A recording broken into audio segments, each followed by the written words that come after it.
Hi and welcome to another self-teach module, and in this module we're focusing on time management, but unlike the other module, if you've already checked that out, we're going to focus less on techniques and tactics that you can get to grips with in terms of the demands that are placed upon you, and more focus on people skills and how you can develop, particularly delegating and the coaching aspect of your toolkit, if you like, in supporting you to both empower and develop a really high functioning and performing team, as well as free up some of your own time. So we're going to have a look at that.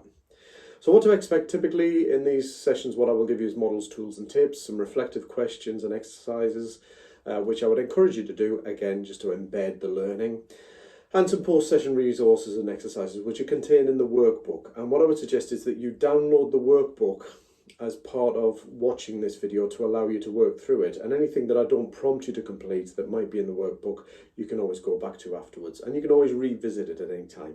So that ties into how to use this module.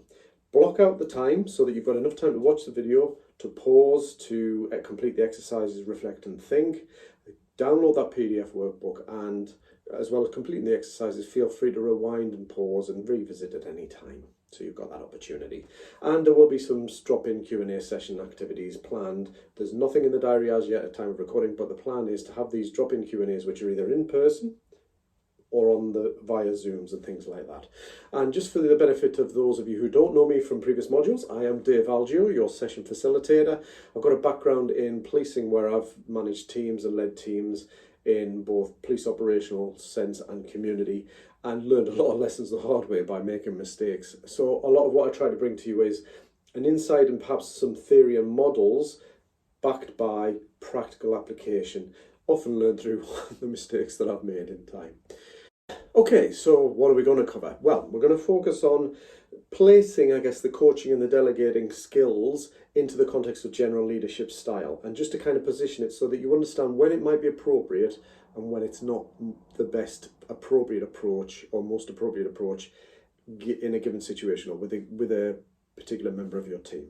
We're then going to look at delegating, what it is and how to do it effectively, and we're going to do the same with coaching, what it is, and we're going to particularly use a coaching tool called the Oscar coaching tool, and I'll get into that rather than bombard you with lots of different tools. If you've looked into coaching in any form, you'll find lots of different models. What I want to do is give you something practical that as a performance manager, as a leader that you're supporting others and managing them towards achieving certain aims, we need something that's good, practical, down to earth, and capable of helping you to have short, empowered conversations as well as perhaps longer conversations with your individuals.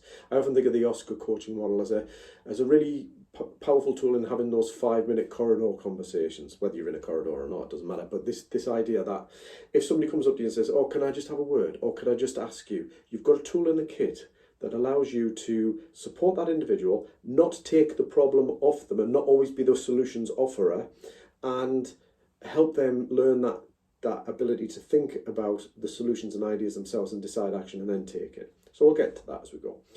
You'll find the workbook has the activities that support this, so please do tap into them as we go. So let's have a look at leadership style. I guess really first thing is how you lead. It can not only impact on the motivation levels and the outcomes of the team, but on how much time you spend supporting and directing your people. And I think that's an important factor to consider. Leadership, a lot of what you do, I remember when I was first promoted to sergeant, somebody said to me, "Dave, what you'll find is that 80% of your time will be spent on people issues, 20% of your time on tasks." And they were roughly right. What they then said was 80% of that people time will be spent on managing the issues and challenges or welfare, well-being of one person. It may not be the same person, that person may change, but one person at any given time, the 20% of the remainder of your time will be on the rest of the team. And I think that's largely true. But what we're trying to do is recognise within that the people side does take up a lot of your time and actually is really well worth the investment. And sometimes you need to be you will be reactive. You'll be dealing with a welfare issue, a behaviour issue perhaps, and that takes a lot of your time. But outside of that, being proactive, how we have our conversations around delegating effectively in coaching can really, really help you free up some of that other time so that not all of your leadership energy is focused on dealing with the problems, firefighting, putting out fires, dealing with the problems that come up, or having your team rely on you as the person who's the fixer or the problem solver. I've said in other modules that your job as a leader is not to be the fixer. It's not to be the problem solver, unless it's a problem that it's your responsibility to solve. But often it's about a collaborative approach or encouraging them to come up with the solutions. And it's certainly not to be the office psychologist or therapist. So what you might find is useful is combining this module, if you haven't already, with some of the other modules, including having well-being conversations, understanding managing negative stress and strain, and things like managing challenging behaviour in the conflict resolution model, or mediation, where you're looking to resolve conflict or disagreement. So those modules can be really good, and there will be, I'll no doubt refer to them in this session, and give you kind of some additional tools and flesh this out. I also find the module that you'll find on listening skills will be a perfect partner to this session, because listening skills, and I've said it in that module, is your leadership super skill. And if you can develop that, you are well on your way to being an effective leader, a leader that is respected, connected with, that your people will listen to, but also follow, but also feel safe to come to when they have challenges and issues. So enough of that for now. What we're going to do is we're going to position delegating and coaching in the kind of gambit, if you like, or the range of whatever, of the range of the skills and behaviours of you as a leader. So I wanted to introduce the skill will matrix. And again, with a typical matrix, we've got low to high. On one matrix we have skill, on one axis we have skill, on another axis we have will. And if we imagine we have low skill to high skill, we have low will to high will. And when we're talking will, we're talking about motivation and desire and drive to actually do some work, take on things, to engage in whatever demands or responsibilities a person has. And skill kind of speaks for itself, their abilities to actually do something, or complete a task, or fulfill a particular project or requirement for their particular role or responsibility. Now, as we move through this, what we can see is that we have the low will, low skill. And effectively, these are people who may not be particularly, they're not motivated to particularly be in the work. They may not be that bought into it. They may have other reasons for actually being part of the club or association, or even being involved in the management or running of it. So you might find that some of your team, or one or two of your team, or one individual, may just be there for not the most committed of reasons, and because of that, their will, their motivation to actually engage is low. And if we couple that with their kind of lower ability, lower skills, perhaps they don't have some of the skills that are necessary for it. Whatever, obviously, I don't know your club association or the roles that you were engaged in within your leadership role. But if somebody has low skill, that does not mean by a long shot that they're a write-off. It means that they have the opportunity for development. But if will is low, then there may be not the will there to develop the skills and grow as a well-rounded member of your team. And in that case, when we have those individuals, it will take direct supervision. It will take more effort and focus to ensure that they do what they need to do and that they're doing it right. Now, you can imagine that obviously takes a lot of time. Now, ideally, we'll have no people that fall into that in our team, or we'll have very few. But ultimately, that will take a fair bit of effort on your part. I'll come back to some suggestions and alternatives there for you to think about. Then we have the higher will, but lower skill. And that's where coaching can come in. And it's a real opportunity for us to be able to guide our individuals. And guiding is more hands-on and directive. Coaching, as you'll see, is less directive, and perhaps takes a bit of investment of time in the beginning, but can lead to empowerment and the individual moving up in their skill levels as well as their motivation and will levels. So that's where coaching is positioned. If we have somebody that is low will but higher skill, what we have there is somebody with potential, somebody who could really, really contribute to the team, but we need to find something or tap into that level of motivation. What is it that makes them tick? What is it that motivates them? And how can we support them in that respect? And again, that's not going to be the focus of this module. We'll come on to a couple of suggestions for that as well.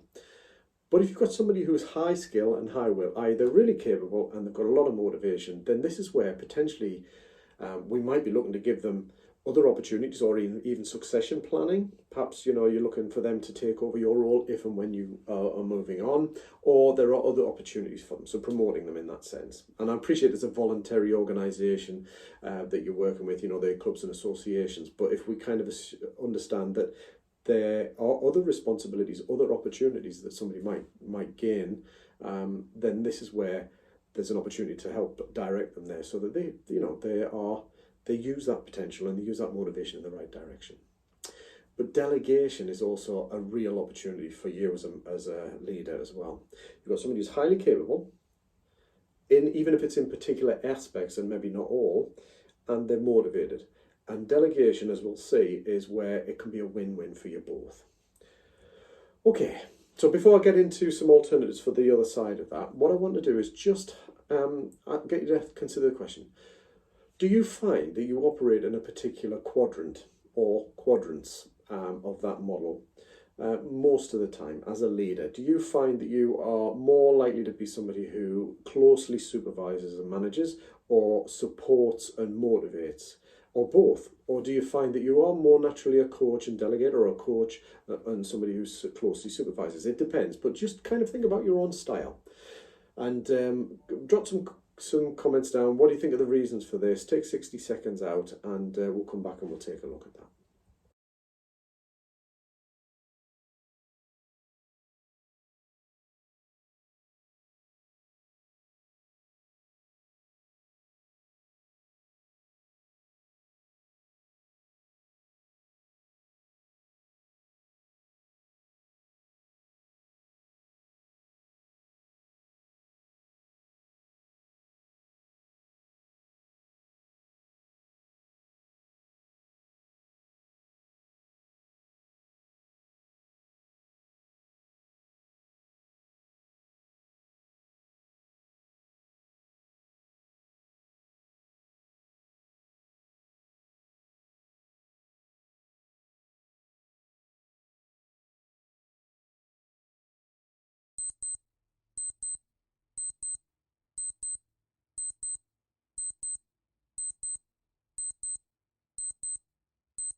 Okay, so maybe you've identified that you're quite flexible, which is fine. Maybe you need to upskill in areas of delegation and coaching, and as a result, you find that you tend towards being more of a supportive coach.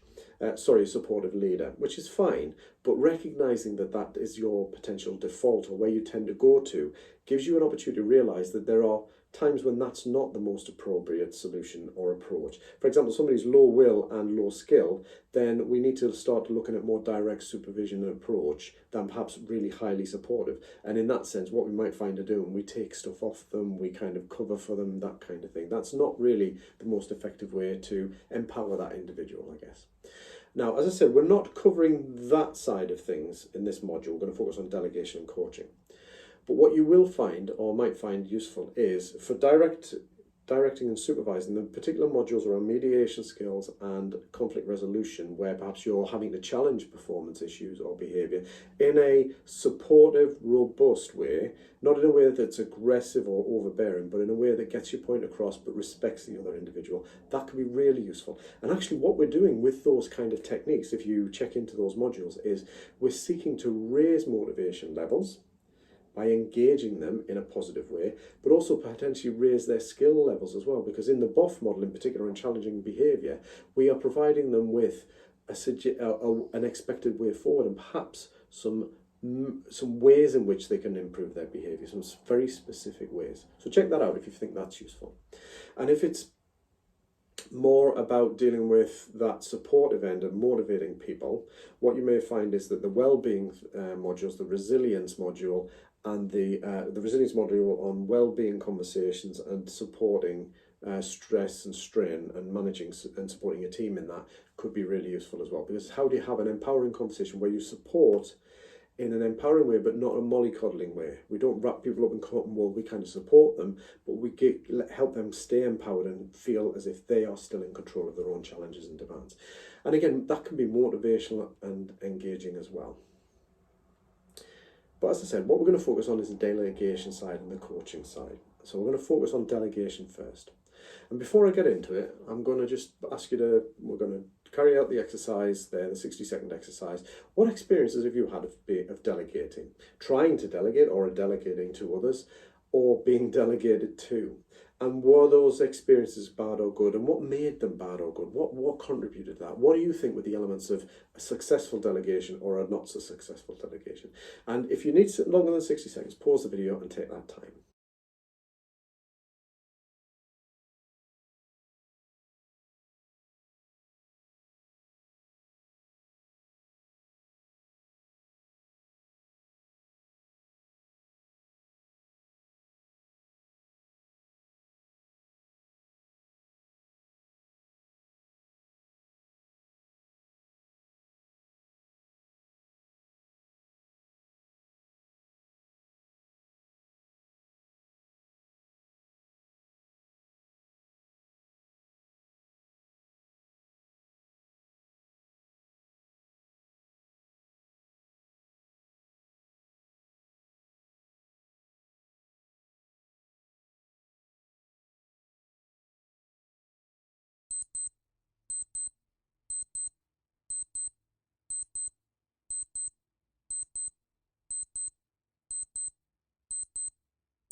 Okay, so hopefully you have a few thoughts on this, and we're going to tease out the best practice, if you like, but it does take some practical application and practice. But in effect, what do we mean by delegation? Well, it's the assigning of tasks or projects to another for completion. It's kind of simple, isn't it? We've got somebody else, here's a task I would like you to complete, or here's a project I would like you to take on. Now, how you do it is the key, because delegation is not dumping. And it's certainly not about, here, do that, very scant information, very little about what you expect, when you expect it by, etc. And we dump and run. That's not effective. Or we don't do the classic, which I've heard a lot of time. Here, delegate that, it's good for your development, and you're off. No, that's not effective delegation. It may be good for the development, but not in that kind of style, and certainly not if you're motivated by just the desire to just get it off your plate. That's certainly not the approach. So I guess that brings us to why are you delegating in the first place? And I guess the first two things are saving time and or you don't want to do it are not in and of themselves sufficient. They're actually not valid reasons for delegating. Don't get me wrong, you might be pressed for time and you can get benefits from effective delegation. You might not enjoy the particular tasks that you are potentially delegating, but if that's your sole driver, that can be counterproductive. So whilst there might be a motivation in the back of your mind or something there, we need to be genuinely recognizing the genuine reasons why we can delegate. And if you think about that matrix, it goes back to, we're trying to offer somebody who is high skilled, highly motivated, opportunities for them to be more stimulated, more engaged, contribute more to the team, and perhaps future-proof them or future-prepare themselves for other leadership roles and promotion in other respects. So I guess that brings us to what are the other reasons? Well, firstly, they might do a better job. And often that can be the case, you know, that if we delegate to somebody who is highly skilled or effective, that they will often do a better job. They might even do it quicker. It is potentially very good for developing them and developing their skill set. And also for that succession planning that I mentioned earlier as well. If you recognise that, you know, at some point you're leaving, whether you're leaving the university or you're naturally passing on, who is going to be your natural successor? Now, I've, in my capacity, both in organisations as an employee, as a police officer, as a supervisor, running areas and communities, and in my business life as a regional president of the Professional Speaking Association, I always started my roles thinking about my exit strategy. Not because I was desperate to get out of it, but how do I ensure that whatever work I do doesn't fall by the wayside just because I haven't got somebody that can take over and pick up and run with it and complete the vision of the organisation, etc. And succession planning and delegation can be really powerful, especially if you have that forethought and look ahead. Who within my team has the potential, not necessarily next week, but maybe next year or 18 months or 6 months, whatever, to start picking up and taking this with a view to stepping into these shoes. And that can be a really, really powerful thing and motivational for the individual as well, the individual concerned. There's the converse to this, isn't there? You may be delegating and we need to look at why we delegate and make sure our reasons are valid and worthy and right. But you may not be inclined to delegate. And in fact, what you may be doing is missing a real opportunity to, as I say, develop others, succession plan, all of those positives, but also manage and free up your time. So the question is, why are you not delegating? And this may not be relevant to you, but it is well worth thinking about, because often the reasons we don't delegate are because it's easier. It's easier to do it myself. It just takes less time. I don't have time to show them how to do it. There's all that time up front to invest in showing them how to do it or what I expect from them. And that's just not worth it. I'm too busy to spend that time. And that can be a real issue, because actually, if you think about it in terms of an investment, investing that time up front, being clear, telling them what to expect, maybe a bit of coaching and guidance around it, can really pay dividends in terms of the return, as we've looked at the benefits before. It might be that you just can't let go of control. And some of us, we tend towards needing to have our a finger in every pie, have control, have oversight, and potentially tend towards micromanagement.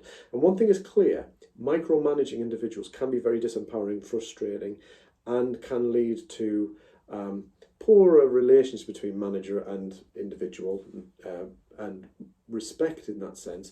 But also it means that they're doing the job, but you are micromanaging them as well. So that micromanaging, that inability to let go of control, and really let go of control, is missing an opportunity. So ask yourself that question. Many of us are. I'm certainly in the ballpark of control, and I've had to really learn that how I let go of control has been a skill that I've had to practice. The other thing is, I might not just trust anybody. I've had bad experiences before. People have let me down. I can't trust anybody in my team, all of that kind of stuff. It's important to recognise if that's trust. Firstly, there may be a genuine trust issue. You may need to work on that first. And if you look at the conflict resolution module, I do mention the Lencioni's 5 dysfunctions of a team, in fact. And the foundation is trust, or lack of trust. And if there is a genuine lack of trust, not necessarily that it's just yourself not being able to trust an individual who's perfectly capable, if there's a genuine lack of trust, then that's where you might need to prioritise some work to build that trust, that sense of it. We're working together, we rely on each other, we're accountable to each other, and we trust each other. But if it is trust and it's more you than them, then it's well worth thinking about how can you develop that sense of trust, and also recognise that your perception of quality may be well higher than what is satisfactory level. Particularly if you're prone to perfectionism, it can really be hard to let go and let somebody else do the job. And we can actually grind somebody down if we apply our perfectionism to the work that they're doing. So there's a lot to it. So it is about recognising that. And there might be that there just isn't anybody to delegate to. We might have more people towards the left side of that scale, and they're not ready to be delegated. We've got a bit of work to do, which is fair enough. And in which case, what I would say is we don't automatically forget delegating. We might just shrink down the things that we delegate to. We might start testing the water with small tasks or low-level things to practice delegate, to get used to delegating and to get them used to being delegated to. So that can be useful. So I guess next question is when to delegate. Now, one of the things that I've found is we can actually delegate needlessly, or where there are other options that are probably more preferable. And I like to use this little mnemonic, DADS, which stands for ditch, automate, delegate, but simplify. So I'll come on to these now, because when we're talking about it, first thing we need to consider is this thing that I'm thinking about delegating doesn't actually need to be done. And if we hark across to my time management module, where I talk about prioritizing and being effective with your time, talked about the urgent important matrix. So check that out if you need to. But the key thing that comes out of that is that often we'll do things because they have a sense of urgency, irrespective of whether they're actually important or not. And what I did encourage you to do there was, if they're not important, not urgent, is to not do them. If they're low importance, but are seemingly urgent, we might need to delay, delegate, or defer. But the first question is, does it need doing? Is there any need for this to be done? And one of the classics is we've always done it that way. And what happens over time, and this comes into the S at the end of this mnemonic, simplify, is that rather than change or question a system, we will add to it and adapt it in order to make it fit the current needs.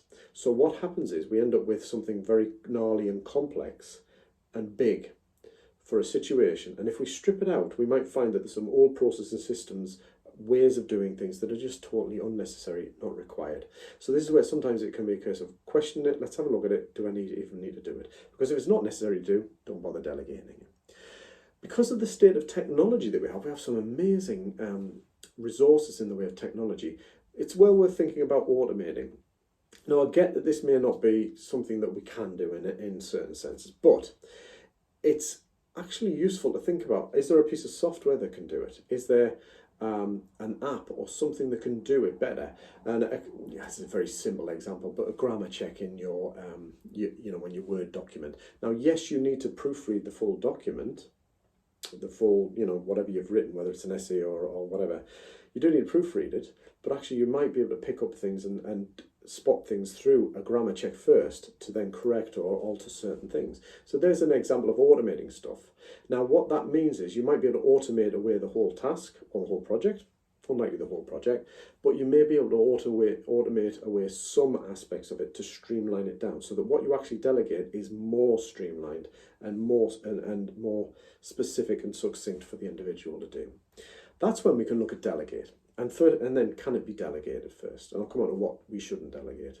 But then, we do need to do it. Automation I've tried, I've maybe stripped a bit out, but I've got something here that I can delegate. With that though is the question of, before you do, simplify. Can it be simplified? Can what you're expecting from them be simplified? It goes back to the ditch that I mentioned before, but look at the process and systems and just make sure there is no extra fluff and old process in there that needs to be removed. So simplify it down. What are you asking them to do? And even encourage them to sort of give you a thought. This is what I'm trying to achieve. Let's see if we can come to as simple an outcome as possible and then delegate that. So before I get on to what not to delegate, what I want to do is just do a bit of a thought capture process for you. What tasks could you delegate to your team? You may have some ideas as we've been sort of mulling this over. So take some time out now and jot some ideas down. What could you delegate to your tasks? It's got to be a voluntary process because no doubt you're working in an association club where it is voluntary and people are taking these roles on willingly. But what are some of the things that you could think about delegating for that time management bit, but also predominantly and particularly for their development, perhaps they're more skilled at doing it, and even for that succession planning process. So what is it that you could start delegating?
Okay, so hopefully you've got a few things jotted down, and I think it's probably time to look at what we shouldn't delegate, or really what's not the best thing to delegate.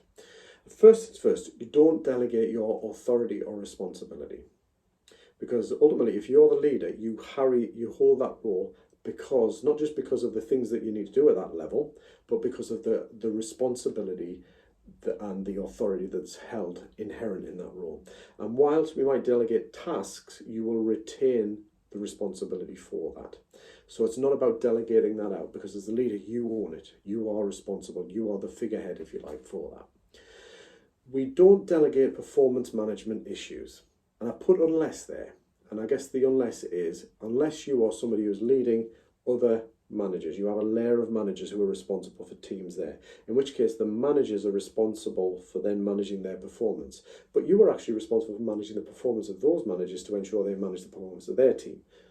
Bit of a mouthful, bit of a kind of a long-winded way around it, but if you think about it, they, as a leader, and no doubt in the sort of situation that you're in now, you probably don't have that luxury. Maybe you're running an organisation where your team are responsible for other volunteers, in which case there is a level where you can coach them and be clear about them managing the performance of the individuals. Again, in a supportive way, understanding the voluntary nature of the people that they're managing. You don't want to be delegating well-being issues, but that doesn't mean to say you become the office counsellor and psychologist. It means that you become the person who could spot and have the conversation and then signpost if somebody needs particular support in an aspect, whether it's see their GP or access some of their university support. So do check out the Resilience Wellbeing Conversations module for that. But that's something you can't delegate out in terms of just the responsibility for having the conversations in the first place.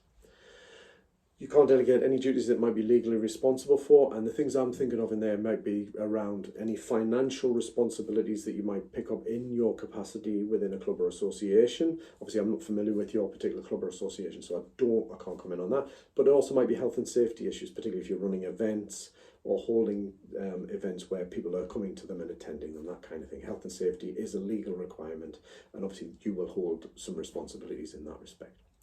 What I would suggest is we don't delegate challenging behaviour. We don't delegate actually taking action to challenge behaviour of others. So if somebody has said or done something inappropriate, perhaps they've spoken to a member of the public or a volunteer or something like that, and it's been a bit rude or offensive and that kind of thing, it is your responsibility to challenge that. And I guess that's where the leadership role, really, the rubber meets the road. So it is about dealing with conflict, and challenge behaviour is your ultimate responsibility. Now, you might have, if it's that team of volunteers, you might have a manager who tackles that within a volunteer, but overall you will have some responsibility for that. And you don't delegate responsibility overall, as I said, but for mistakes as well. Yes, the person might have made a mistake and we need to coach and support them in that, but ultimately, I guess the buck rests with you, and it's owning that mistake rather than kind of trying to push it off onto somebody else. So those are things not to delegate. What are the key steps in delegation? So we have a bit of a process. First thing is clarity. Before you start handing over something, get clear. What is it exactly you're delegating?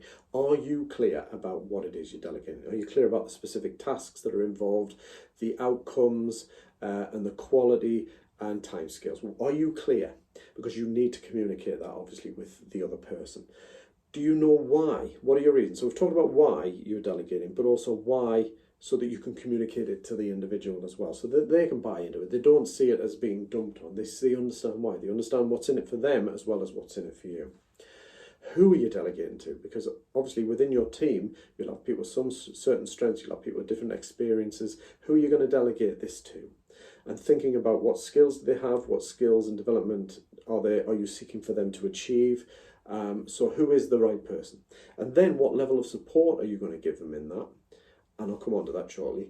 And what resources will they need, or do they have at hand, or will they need to negotiate? So they may need to negotiate some additional resource. Is that something you can support or do for them, or is that something within the delegation process that they can do? And again, what outcome is required? Being clear about what the quality, the finished product, the finished service, the finished task looks like, so that they are clear about what's expected of them. And that can be tricky because we can assume we know what we're talking about in here, and when we communicate it, they will form a different picture in their own head. So sometimes that is about just, if you're delegating something for the first time, or just getting to know that person, it's really important to have closer connection on that, so that you make sure it's heading in the direction that you need. And then some deadlines and milestones. Deadlines, this is when it needs to be finished by. Milestones, these are the check-in points on the way. When we talk about support, delegation isn't just, as I said, about just dumping. Having said that, depending on the level of skill, the clarity, the simplicity of the thing you're delegating, you will decide what level of support you are wanting to have in place when you're with the individual that you delegated to. So if we think about this, it's not just support, it's actually oversight, because if you are responsible, which you are, for the outcome, they may be responsible for completion of the task, but you have ultimate accountability for having it done and it being then offered out to, whether it's a deadline for a report or a completion of a service or the planning of an event. You have ultimate responsibility. So you need some oversight as well. So in terms of it, what level of check-in and support do you want to have in place? And I guess this will depend on how often you've delegated these kinds of tasks to that individual, how much they have on in terms of work, what level of experience they have and skill level, and your comfort levels as well with the delegation process. So 3 things that you can think about is you could think about, okay, so this is what I'm thinking of delegating with. You don't necessarily have a clear outcome of how it's going to be done. You just know what the outcome is. You don't know what the process or how it will be done in the middle of it, if you like. You can delegate the creation of ideas, generation of ideas and plans. So here's what I'm thinking. Come back to me with some plans and ideas. We'll discuss it, and then we'll look at delegating out the next level. We'll look at progressing to the next level, which might be firming up the plans and taking that the next step. So if it's not something that's reasonably well formed, you've got an idea of this is what we're trying to achieve, but I'm looking for some ideas from you. Why don't you go away and do it? That's delegation. But it's delegation in a sense that we can put a deadline or an expected to come back by, but we're not actually handing over a particular task as yet. We could delegate a task or some sort of activity, but we build in those check-ins. So we'll do that, and I'll check in regularly. Please check in with me in the meantime if you're struggling, but we'll check in every week or every couple of weeks or something like that. Or if you've got a higher level of trust and confidence in both the person that you're delegating to, you're clear about what's being delegated, and you know that in terms of the level of impact on if it was not completed, that you're comfortable with the risk of it not being completed, that you can handle that in terms of the impact on the team and the function.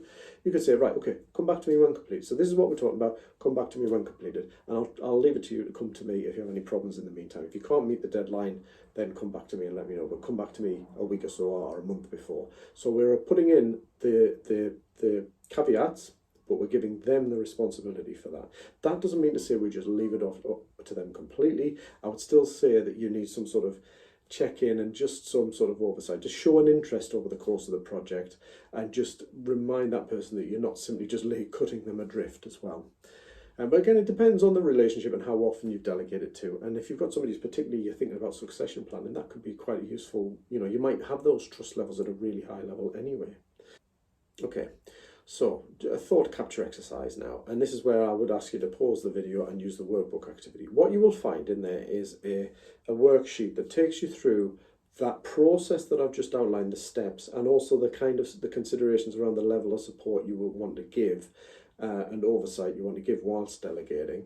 Work through that for one of the things that you identified in the previous exercise, the things that you might delegate. So pick one of those things. It might be delegate the completion of a project, the planning of a small event, the finding of speakers for an event. It could be anything.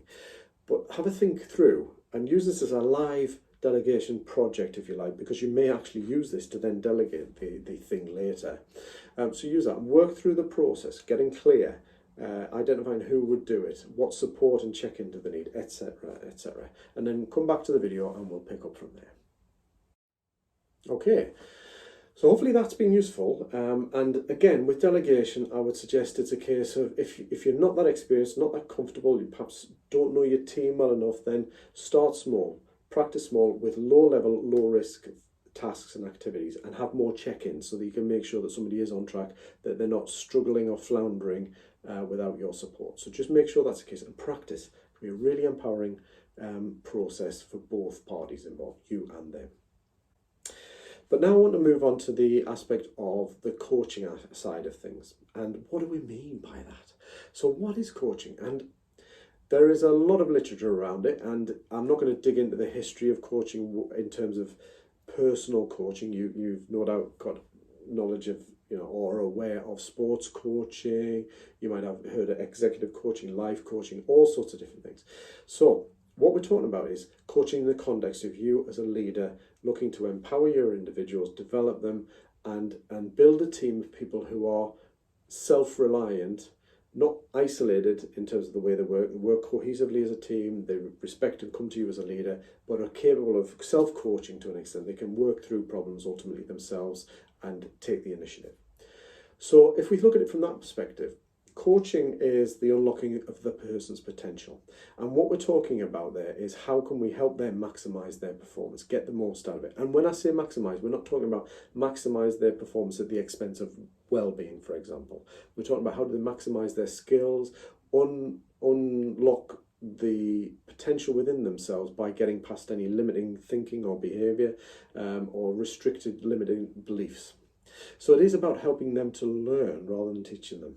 Coaching is not showing. It's not showing somebody how to do it. Although there might be elements, where you might be the right person to show them how to do a particular thing. But what we're trying to do is encourage them to find out how to do something. It might be to go and find somebody else who might show them how to develop a skill. For you as the coach, it is not necessarily showing them. It's certainly not about telling them how to do it, if at all possible. It's not advising them, as I've illustrated, and it's certainly not training them. Although, as a coach, we might find we have to put those hats on from time to time just to help that individual.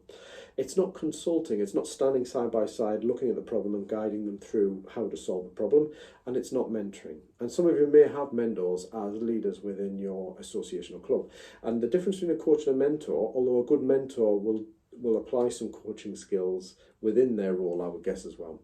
But a mentor is somebody who's potentially got the experience, been there, done it, and when you approach them for a problem, you're not looking to be guided through to a solution necessarily. You're looking for their experience, their answers, and how they did it, so then you can take it away and apply.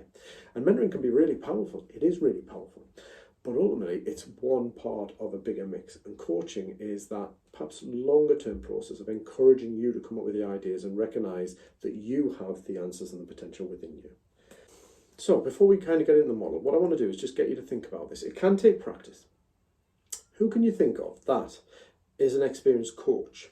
Not a mentor, consultant, etc., but coach. They may not class themselves as a coach, but they certainly employ coaching skills or coaching as part of their leadership or their general day-to-day roles. So who is important? Who is an experienced coach who could support you and support you in a coaching way? So they are there to kind of guide you. Maybe you have a coaching dilemma or you have a question that you want to ask about coaching, and they're experienced enough to be able to support you through that. And secondly, who might be willing, who can you think of that might be willing within your team, within your wider network, who might be willing for you to practice some coaching skills on it? We're not talking about training you to be a coach, because that obviously is a wider and that's a more specific discipline that you would focus on. But it's helping you develop the skills of coaching so you can apply it at appropriate times as a leader. So who could you think of that you might be able to apply those skills from time to time, particularly with the model, the Oscar model that I'm going to get into now?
So before getting the Oscar model, just some benefits, because there are some real benefits to coaching. One is it is about building a team of empowered individuals who eventually can start to self-coach, can apply some of the questions that you might ask, even the Oscar model, to themselves and take that initiative.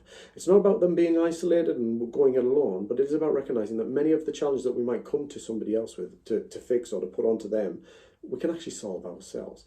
It is very powerful in terms of increasing motivation and engagement, and what it can do really is up the innovation levels within the team, because people who are empowered and have that permission within the team and the respect from you and others to just challenge systems and processes, come up with new ideas, contribute in that way, then things can change and we can come up with some really innovative ideas. And that's really what, in terms of leadership, we are looking for. So whether in your capacity of a club or association, you might not feel, well, that's perhaps not quite what we need in this club. You know, I would always argue that it probably is, but in the wider picture, developing this skill so that you can develop future teams in this way can pay dividends. And ultimately, it can free up your time as well. Okay, so let's get into the Oscar model. I've talked about it enough that I'm going to give you it, so let's give you it. This is a performance coaching model. It's not a life coaching model. It's not an executive coaching model per se. There's lots of different tools in the kit. But what I want to do is focus on something that helps you work with your team, the individuals, in a solutions focused way, so that when somebody comes to you and say, can I just have 5 minutes, I've got a problem, or I'm stuck on, or I need a bit of help with, you, rather than being the default, just leave it with me, I'll sort it out, or hey, how about we do X, Y, and Z, we turn it around and encourage them to hold on to the issue, the challenge, and generate their own solutions and ideas, and ultimately their own action. And effectively, that's what the Oscar's for. So the Oscar stands for a number of things, obviously. The first one is the first question we need to ask when somebody comes to us, and that is the outcome. And it's really about them. Somebody says, I've got a problem with. Okay, so let's talk about the problem. Let's just outline the problem. But next, let's say, what is the outcome? What is a good solution here? What would you like to see happen as a result if we were to solve this problem, or you were to solve this problem? So we get them to think about and articulate an ideal outcome. Not an unrealistic outcome, but an ideal, an optimum outcome given the circumstances, the budget, the restraints, the time restraints that we're in. So encouraging them to manage that into something that's grounded and real is important, but asking them that question. So what would this look like in terms of a successful outcome for you? So that's the problem. What do you think the solution would look like? Not how the solution would play out, but what do you think would work here? What would you like to see as an outcome? So use your own language in that respect, because obviously I'm talking very jargon here at the moment, but what is that desired outcome for this? Get them to think about that and then articulate that. Then scaling. And this is scaling and what is the situation now? So what we're talking about here is, so where are you at now with this challenge? Where are you at now with this problem or issue? And where would you like to be? So you've already set the outcome. So on a scale of 0 to 10, where you at now being 0 or being, so on a scale of 1 to 10, 10 being the ideal outcome, where would you put you and the current situation on that scale? It might be your ability to solve it, you're struggling with this. Is it 0, as in I'm totally nowhere, I have no idea where to start, etc.? Or am I a 2 or a 3? I've done some work, yeah, it's not too bad, I'm a 2 or 3 or a 4. Get them to scale and position this where they're at now in relation to where the ideal outcome is. And I'll come on to scaling in a moment, but there is a real positive benefit in actually using something like, where would you position yourself on 0 to 10? I'll come back to that shortly, because I think it deserves its own focus shortly. Then we come on to the know-how. And what we're talking about this is not just the knowledge, but also what do you already have. So what do you already know?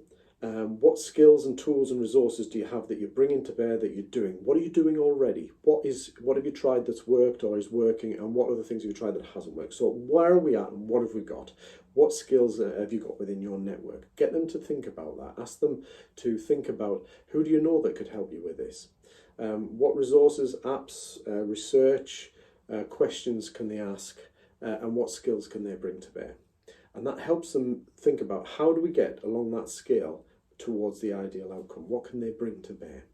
And out of that, what do they need to know? What is it that we need to find out? Who could I go to find out more? Because we're trying to generate options here. And that's where the A comes in. What are the actions we can take? And then how can we focus in on 2 or 3 or as many as needed that can help move us towards that outcome? So the actions are getting them to think about, so what could you do? What have you tried already this work? Could you do more of that? Could you try that again? Who could you speak to? What 2 or 3 things would work? What one thing, if you did it now, would be the thing that would make the most difference? I'm firing these at you really quick succession, but these kinds of questions, slowly put, allowing some airspace for them to think about and consider them, can generate some really good ideas and options. And then we focus them in onto, what we need them to do next. So that can be really useful. And then the R is the acknowledgement that as the leader, they've come to you for with this problem, looking for solutions, and that we're not just going to abandon them. We're going to say, okay, so if you do that, let's connect back up maybe tomorrow, later today, next week. We decide what's an appropriate review time. We'll connect back up and see how you're getting on. Come back to me if you have a struggle or whatever, but review it. So we agree to review it, we agree a time to review it, and we do review it, because if we don't, then the whole process can fall into disrepute. So that's the Oscar model. Think about the questions that you could ask at each of those stages. But I want to focus on scaling in particular. Why do we scale, and how can we use it? And this is where I think it's a really powerful tool in our coaching questions kit, if you like. Firstly, the scaling helps us chunk down the size of challenge that might be required to reach the outcome. So if somebody says 10, that's the ideal outcome, I'm a 3. Well, that could seem a heck of a jump, can't it, from 3 to a 10? And it can feel overwhelming and unachievable. So the idea of getting a scale is not to overwhelm them, but then to say, okay, let's forget the 10 for now, you're a 3. So let's give it a measure so that we can start to measure success. That's the other aspect to it. But then let's look at how we can use that 3. So 2 things we ask. One is, what makes it a 3, not a 2? And that might sound a bit strange initially, but what we're saying is, well, it obviously could be worse. So what are the positives? Let's focus on what's already working, what's already good, and what's already positive in this situation. And not only does that get us into a more positive frame of mind, but it's acknowledging that there may be things that we're already doing that are working that actually could do a bit more of, double down on, or leverage. So that's really useful. And then, okay, so we're at a 3. What will get you to a 4? Let's not focus on trying to get to 10. Let's look at what we can get over the next week or so, 2 weeks, or whatever the time scale is, to a 4 and a 5. What can we do in terms of the K, the know-how and the actions that could start to move us forward? So the scaling is a really powerful way to chunk things down into manageable chunks and manageable bite-sized actions. So that could be very, very powerful in helping somebody manage the solutions and not be overwhelmed by the daunting nature of the challenge. So I guess this is a good question to think about again from the exercise. Who could you practice the OSCAR tool with? Who could you work with on that? It can often be a bit jarring for somebody if they're used to just coming to you or used to coming to anybody and just leaving the problem with them or getting told. So what it might be useful for you in terms of building your skill is working with somebody who is maybe more inclined to support you or willing to go with you on this and to more inclined to take the initiative anyway, and practice the technique before you start to get working with more challenging, perhaps more challenging individuals within the team. I mean that in the sense that they're not used to being put back on the toes to think about something, to think about it in any great detail. So have a think about who you could practice this with. Okay, so we've covered a fair bit there. We've covered this idea of where delegation and coaching fit into the leadership functions and roles, what might be your default nature, and how we can develop our delegation and coaching skills by adding to the tools in the kit. I guess my challenge to you is, what do you want to focus on first? Do you want to focus on the delegation skills and practice that, or the coaching conversations using the OSCAR model? You can do both, but often, again, if you're trying to develop too much at once, that can have a sense of overwhelm there. So pick one and focus on what you're going to do. In delegation, what could you practice delegating with? And is there somebody, a particular task and a particular person that you could try your first delegation process out on? And if it's the coaching, who could you have that initial OSCAR conversation with? And is there anybody you can identify who might be more experienced, seasoned coach or using coaching skills that you could share some ideas and bounce some thoughts off? And if you meet a challenge, you've got somebody to sort of sound them out on.